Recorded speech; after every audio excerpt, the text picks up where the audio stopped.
Assalamualaikum warahmatullahi wabarakatuh.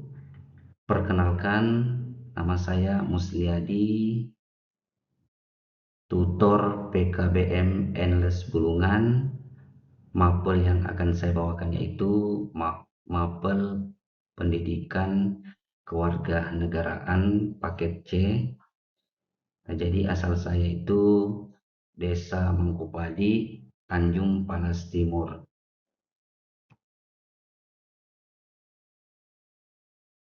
Selanjutnya, adapun tujuan yang diharapkan setelah mempelajari modul ini yaitu ada dua. Yang pertama, mengembangkan sikap kewarganegaraan berupa ungkapan syukur yang menunjukkan penghayatan dan pengamalan ajaran agama atau kepercayaan yang dianutnya, jujur, disiplin, santun, peduli, gotong royong, kerjasama, toleransi, bertanggung jawab, responsif, dan proaktif dalam menerapkan nilai-nilai dari tiap sila Pancasila dalam kerangka praktik penyelenggaraan pemerintahan negara dari lingkup pemerintahan yang terdekat di daerah sampai ke tingkat pusat. Yang kedua, menguraikan nilai-nilai dari tiap-tiap sila Pancasila dalam kerangka praktik penyelenggaraan pemerintahan negara dari lingkup pemerintahan yang terdekat di daerah sampai ke tingkat pusat.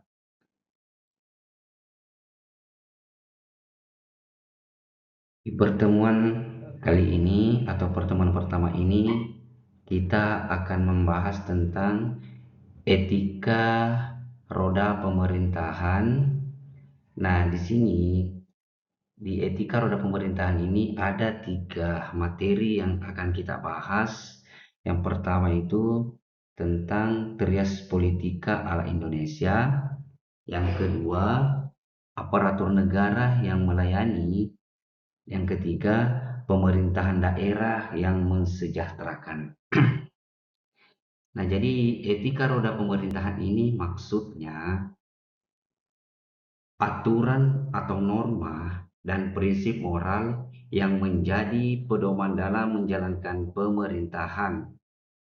Artinya, penyelenggaraan negara harus bekerja dengan jujur, adil, transparan, dan bertanggung jawab, dan mengutamakan kepentingan rakyat dalam setiap kebijakan maupun tindakannya.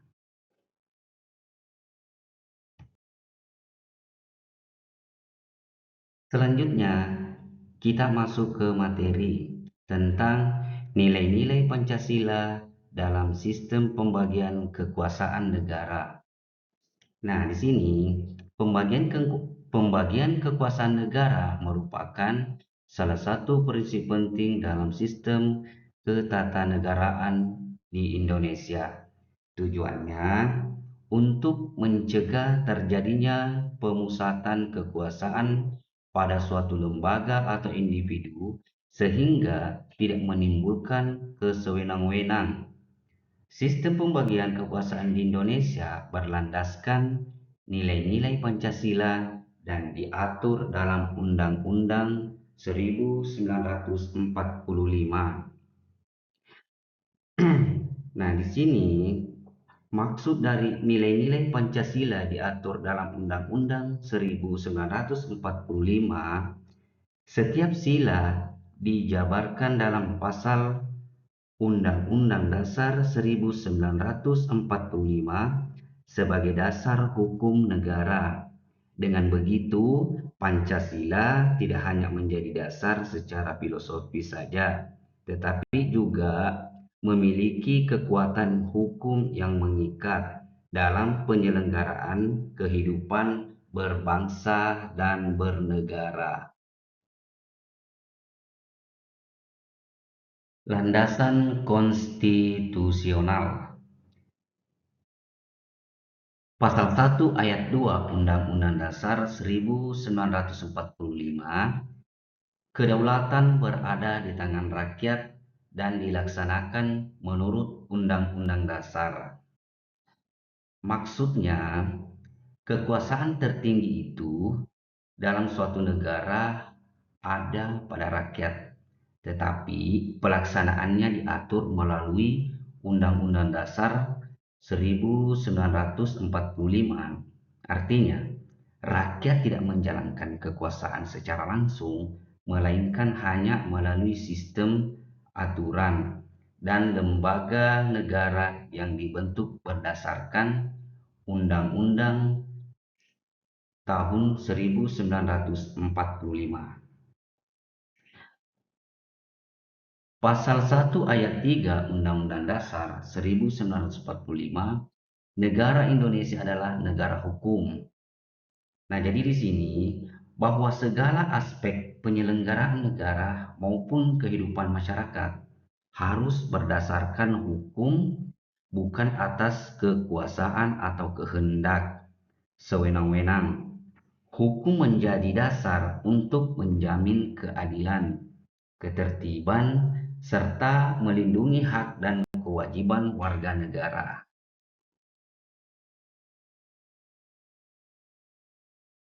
Selanjutnya, bentuk-bentuk pembagian kekuasaan di Indonesia. Yang pertama, kekuasaan legislatif. Nah, di sini kekuasaan legislatif itu untuk membuat undang-undang, termasuk menyusun, membahas, mengesahkan, serta melakukan pengawasan terhadap pelaksanaannya. Kekuasaan ini merupakan salah satu cabang kekuasaan dalam sistem trias politika atau pemisahan kekuasaan di samping eksekutif dan yudikatif. Nah, di sini lembaga yang masuk dalam kekuasaan legislatif itu ada DPR, DPD, MPR. Nah, fungsinya apa? Fungsi dari kekuasaan legislatif itu yang pertama membuat dan membahas dan mengesahkan undang-undang bersama Presiden. Yang kedua, fungsi anggaran, menyusun dan menetapkan anggaran terhadap pendapatan dan belanja negara atau dikenal dengan APBN. Yang ketiga, fungsi pengawasan, yaitu mengawasi jalannya pemerintahan agar sesuai dengan undang-undang dan kepentingan rakyat. Nah, tujuan dari kekuasaan legislatif yaitu yang pertama, menjamin adanya aturan hukum yang adil untuk rakyat. Itu tujuan yang pertama.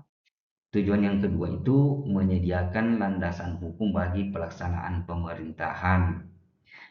Tujuan yang ketiga itu mengawasi agar pemerintahan bekerja sesuai dengan hukum dan tidak menyalahgunakan kekuasaannya. Nah, di kekuasaan legislatif ini nilai Pancasilanya terdapat sila keempat, yaitu kerakyatan yang dipimpin oleh hikmat kebijaksanaan dalam permusyawaratan perwakilan. Yang kedua, kekuasaan eksekutif. Nah, jadi kekuasaan eksekutif itu adalah kekuasaan untuk menjalankan undang-undang dan menyelenggarakan pemerintahan negara. Kekuasaan ini berkaitan dengan pelaksanaan kebijakan publik, pembangunan, serta pelayanan kepada masyarakat. Nah, fungsi dari kekuasaan eksekutif ada 4. Yang pertama, melaksanakan undang-undang yang telah dibuat oleh legislatif.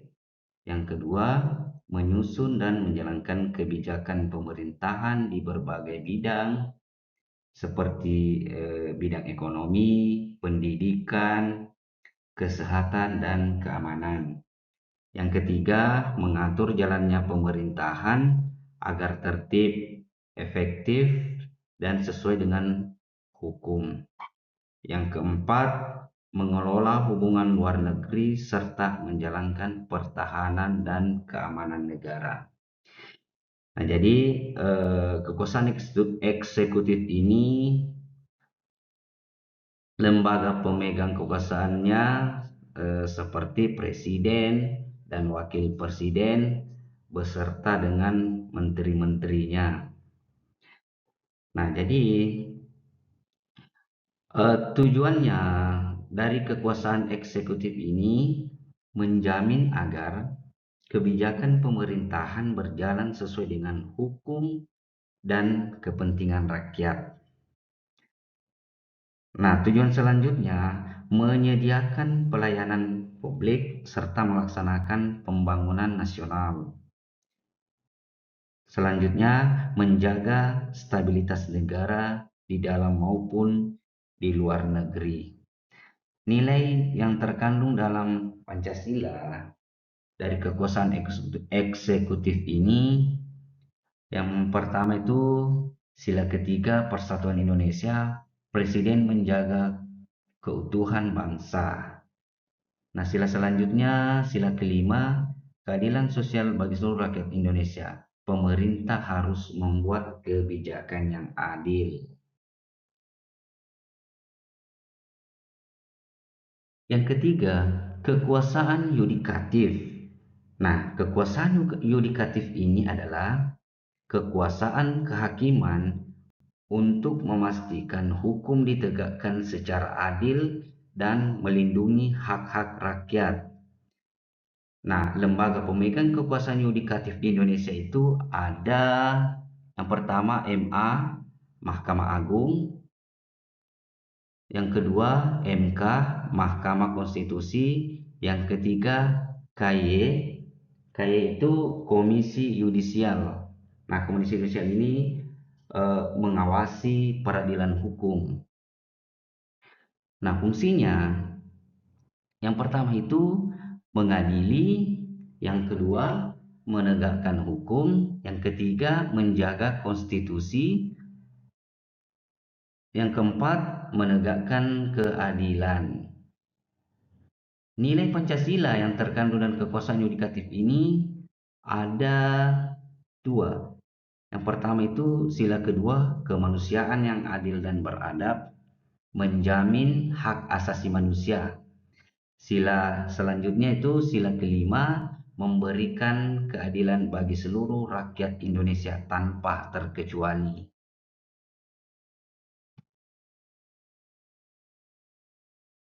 Selanjutnya yang keempat, kekuasaan eksaminatif atau auditif. Nah, jadi kekuasaan eksaminatif ini yaitu kekuasaan untuk memeriksa, mengawasi dan menilai pengelolaan keuangan negara agar digunakan secara benar, transparan dan bertanggung jawab sesuai dengan hukum. Fungsi kekuasaan eksaminatif yang pertama itu memeriksa laporan keuangan negara dan penggunaan APBN dan APBD. Yang kedua, mengawasi pengelolaan keuangan oleh lembaga negara maupun pemerintah daerah. Yang ketiga, memberikan laporan hasil pemeriksaan kepada DPR, DPD, dan DPRD sebagai bahan pengawasan. Yang keempat, mencegah penyalahgunaan anggaran serta memastikan uang negara dipakai untuk kepentingan rakyat. Lembaga pemegang kekuasaan eksaminatif di Indonesia itu ada BPK. BPK itu Badan Pemeriksa Keuangan.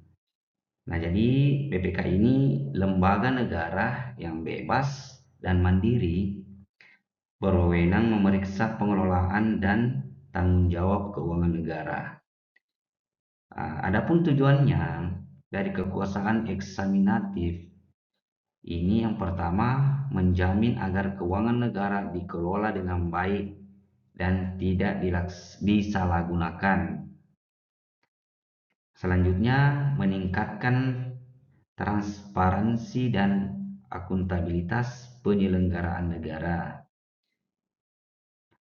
Tujuan selanjutnya, menjaga kepercayaan rakyat terhadap pemerintah. Nah, nilai Pancasila yang terkandung dalam kekuasaan eksaminatif atau auditif ini, sila kelima itu menjamin dan pengelolaan keuangan untuk kesejahteraan rakyat. Selanjutnya, kekuasaan konstitutif. Nah, jadi kekuasaan konstitutif ini adalah kekuasaan untuk mengubah dan menetapkan undang-undang dasar. Kekuasaan ini bersifat mendasar karena menyangkut aturan pokok kehidupan berbangsa dan bernegara. Nah, di sini fungsi dari kekuasaan konstitutif itu yang pertama, menetapkan undang-undang dasar sebagai hukum dasar negara. Yang kedua, mengubah atau menambah pasal-pasal undang-undang dasar sesuai dengan kebutuhan bangsa. Yang ketiga, menjadi dasar hukum tertinggi bagi pembentukan peraturan perundang-undangan di bawahnya. Lembaga pemegang kekuasaan konstitutif di Indonesia itu MPR. Nah, MPR ini Majelis Permusyawaratan Rakyat, atau lembaga yang berwenang mengubah dan menetapkan Undang-Undang Dasar tahun 1945. Tujuannya apa? Supaya menyesuaikan Undang-Undang Dasar dengan perkembangan zaman dan kebutuhan rakyat. Yang kedua, menjaga agar dasar hukum negara selalu relevan dan dapat dijalankan dengan baik. Tujuan yang ketiga, menjadi pedoman tertinggi dalam penyelenggaraan negara. Jadi, kekuasaan konstitutif adalah kewenangan MPR untuk menetapkan dan mengubah Undang-Undang Dasar 1945 sebagai dasar hukum tertinggi di negara.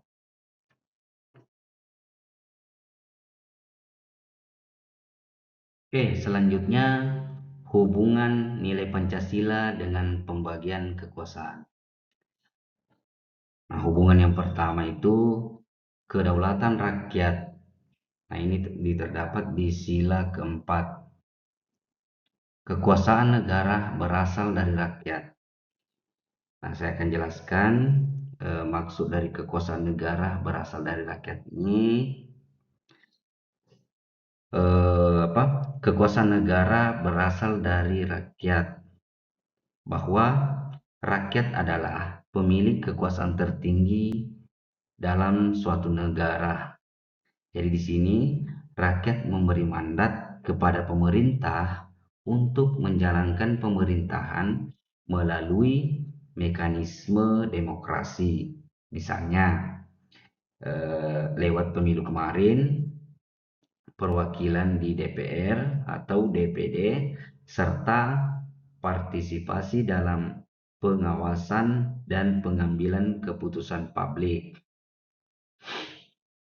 Yang kedua, Persatuan Indonesia, ini sila ketiga, lembaga negara harus menjaga persatuan, bukan saling menjatuhkan. Maksudnya di sini tidak saling menjatuhkan, yaitu setiap lembaga negara itu wajib bekerja sama dan saling mendukung demi kepentingan bangsa. Bukan bersaing atau saling melemahkan. Dengan menjaga persatuan dan kesatuan, lembaga negara bisa menjalankan fungsinya secara harmonis sehingga tujuan negara tercapai dan rakyat sejahtera. Yang ketiga, keadilan sosial, ini sila kelima. Kekuasaan digunakan untuk mewujudkan kesejahteraan rakyat.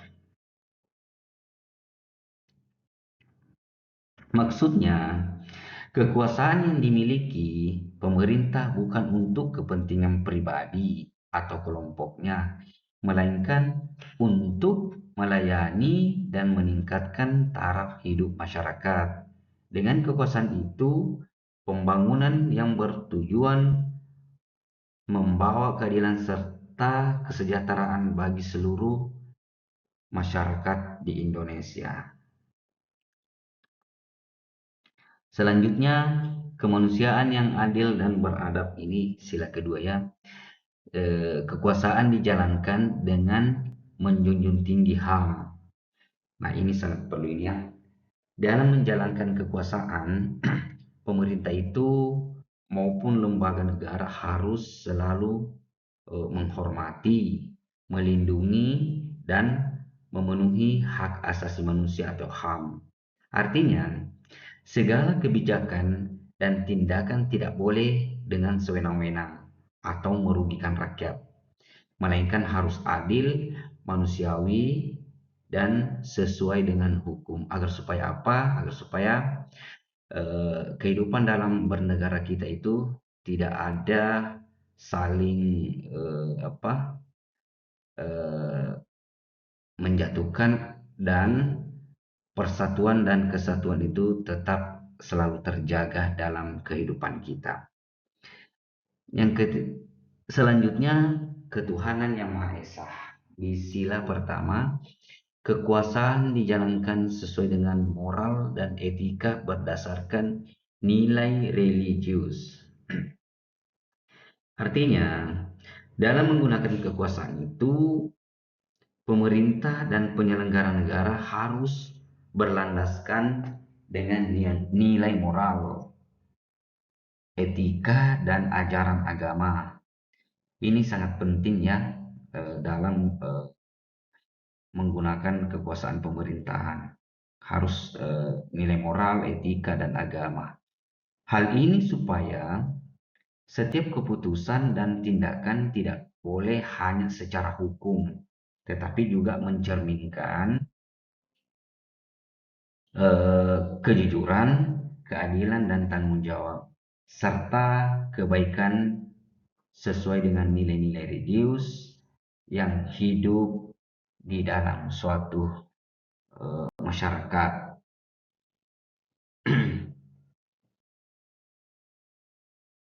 Nah, jadi sebagai kesimpulan materi, nilai-nilai Pancasila menjadi dasar moral, etika, dan hukum dalam sistem pembagian kekuasaan negara Indonesia.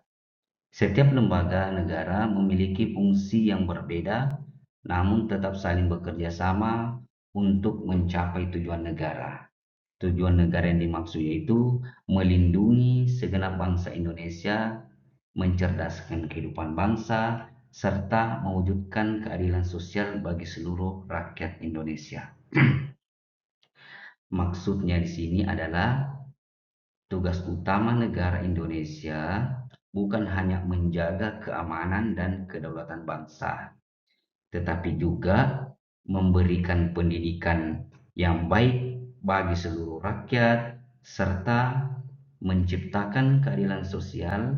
Artinya, negara hadir untuk melindungi rakyat dari ancaman, meningkatkan kecerdasan melalui pendidikan, dan memastikan semua warga negara mendapatkan haknya serta kesempatan yang adil di dalam kehidupan bermasyarakat. Jadi cukup sekian untuk materi pada unit 1 ini, pertemuan pertama ini. Kalau ada yang ingin ditanyakan, silahkan melalui email ya, email yang di atas, ada berwarna merah di atas tadi. Saya akhiri dengan ucapan billahi fisabilil haq wastaghfirullah. Assalamualaikum warahmatullahi wabarakatuh.